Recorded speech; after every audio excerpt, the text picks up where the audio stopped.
Time for a new Supercard video. Quick recap of the last episode. We had the first ever Supercard Royale where two low tier players fought it out head to head on Discord for you guys to watch on YouTube and vote on, where the winner would go ahead and get a spot in our Royal Rumble Plus team so they could get a free Royal Rumble card. For the first episode, we had Super Justice Guy and It's Rusted going head to head. Let's bring you into the team for a team rank domination. How many shards do you both guarantee me? Well, each one of you. Minimum.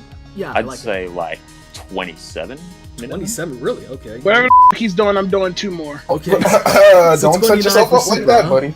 For your votes, and about 150 of you guys voted, it was pretty apparent you guys thought Super Justice Guy should win that battle, so Super Justice Guy did win, so we brought him into the team for a team ring domination so he can get himself a Rumble card, but Supercard Cat Daddy had to go ahead and throw a wrench in our plans and bring back the dreaded Team Roadblock instead. So what did we do with that situation? Hey, you just adapt. So I brought in Super Justice Guy and we're gonna keep him for a full week so he can still get in a team ring domination, unless of course next week isn't a team ring domination, but I'm pretty sure it's gonna be a team ring domination. So at the end of the day, it actually works out better for him because he gets in a couple team battlegrounds and also a team ring domination, so it's all good. But what's not good is Team Roadblock, and I think you can tell from the title how I feel about it and what I'm gonna do in this episode. Along with opening up a bunch of packs, showing you guys what happened with Last Man Standing, this and that, I want to go ahead and tell you why Team Roadblock, in my opinion, is the worst team event in the game. Actually, not just when it comes to team events, but just events, period, that are currently active in the game. So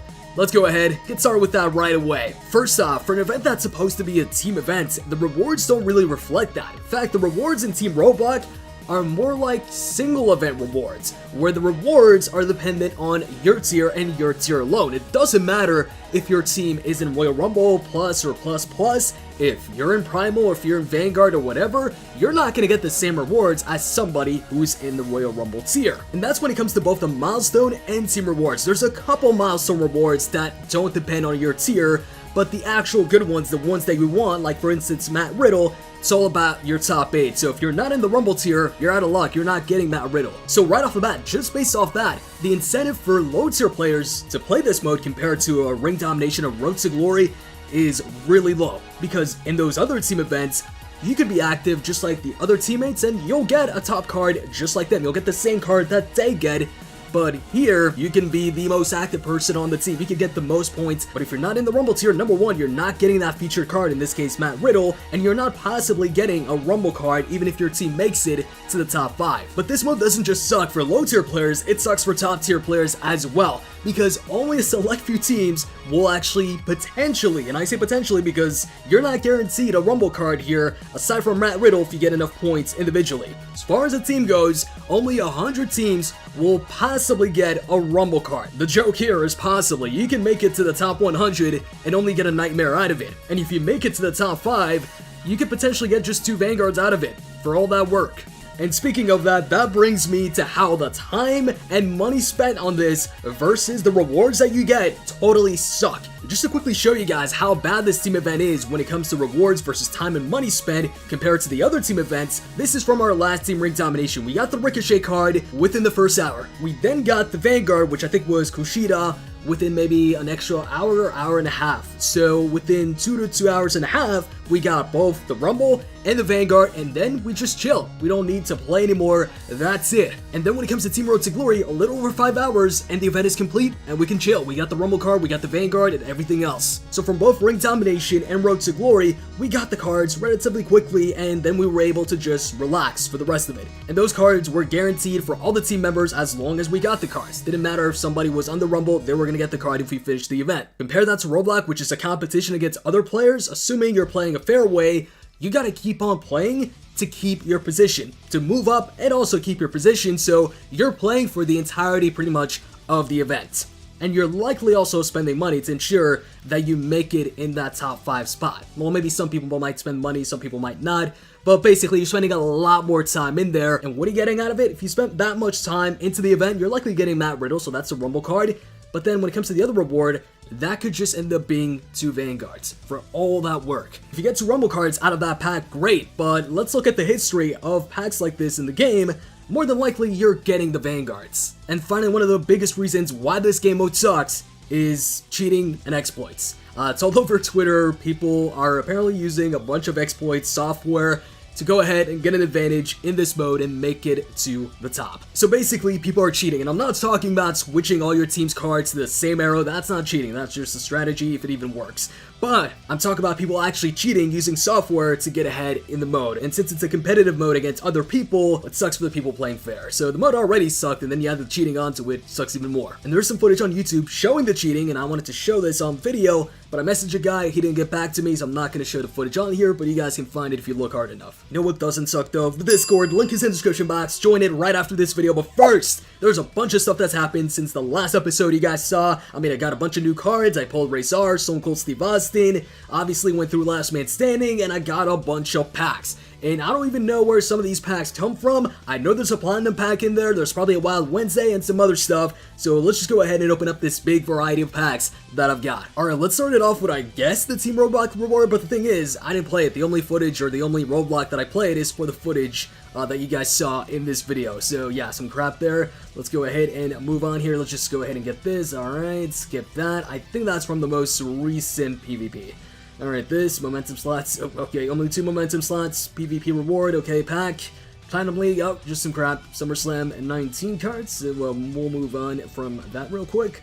Quest reward, see this? I don't know what this is from, so let's just open it up. Well, what is this? Oh, okay, Last Man Standing, alright, what we got here? Alright, Gothic, and a bunch of low tier cards here, so basically training food. So, Last Man Standing, if you're wondering what I got here, my rank wasn't as good as last time. As you can see, last time I think I was in the 5,000s, this time in the 6,000s, so we got this Brawn card with these stats right here. I might take a break from Last Man Standing next time, unless maybe it's Edge, I don't know. I'm hoping Edge is like a Giants Unleash card, because that is my favorite mode in the game. So, moving on here, we got another quest reward, not sure what this is, maybe Last Man Standing? Okay, so this is the Wild Wednesday pack, hey, we could get a Rumble out of this, so let's see here, Rumble? Oh, no, okay, so we got the Miz, I think that's a single, either way, single or not, was gonna pro it, Ivar, and Roman Reigns. Okay, let's move on here, we got some more PvP rewards, momentum slots, alright, oh, 6 momentum slots, but I was in the Gold League, so I'm not getting the Platinum League here pack, so what's here? Alright, Nightmare is the strongest card out of this. Steve Cutler. No clue who that is, that means he's from NXT UK. So, let's exit out of that, and we got a couple more here, PvP rewards, some momentum, oh, big Gold League this time, and Nightmare, Aleister Black, okay, SummerSlam 19, Rey Mysterio. Wonder if I got any new cards here. Nope, doesn't look like it. PvP rewards, once again, momentum slots. Alright, let's exit out of that. Champion rewards. Challenge reward. What is this from? Let's see here. Oh, okay, this is just draft picks. Alright. Alright, now we're on to the biggest reward that we got. A TBG Platinum pack. So, let's open that up. Let's see what's in here. Claim rewards. Alright, what's it gonna be? In the comments section, you can take a guess, man. Is it gonna be a Rumble? Is it gonna be a Vanguard? You guys got 5 seconds. 5, 4, 3, 2, 1, and it's, oh, all Vanguards. Okay, hey, if it's a female Vanguard, I'm fine with that. So, first Vanguard, nope. Second, okay, 2, alright. I think that's the first in a really long time. I got a pro from the same pack. And what's the last one? Oh, Rey Mysterio. I actually did not have Rey Mysterio, so that's a new card, I guess, added to the catalog, I think. We didn't get the pop-up though, so that's weird. Anyways, in the latest Supercard news, the next event is going to be a Ring Domination. I was hoping for Giants Unleashed, but whatever, for a Seth Rollins event card. And the Seth Rollins picture is alright, but I kind of wish they would have went with an updated look, maybe with the extra glove that he wears now that he's a heel. But at the end of the day, I think anyways, people are just going to go ahead and put in their favorite Seth picture on the card. And also, with the latest Supercard update, we're getting 2 brand new modes. Number 1, a men's elimination chamber, likely because elimination chamber is coming up. We're having some men chambers, and as far as this goes, I mean, it's alright. Elimination chamber is not one of my favorite ranked modes. I much prefer Royal Rumble because that's a lot better when it comes to training. This, on the other hand, most people, myself included, just put in a bunch of beast cards in our best supports. So whether it's a male or female elimination chamber, most of us aren't going to get any matches played out of it anyways. But now the big news is we're getting a women's version of Giants Unleashed. Now, I really like Giants Unleashed, and I think it's one of the easier events to get an event card. You can get it pretty quick and then just relax for the rest of the event. In this case, I don't think that'll be the case, because let's face it, most of us players have much weaker females than we do males, so our Giants Unleashed deck for that one is going to be a lot weaker. And with them adding this with the latest update, chances are the next Giants Unleashed is going to be for a female Royal Rumble card. And because of that, that's like going to be the toughest Giants Unleashed yet.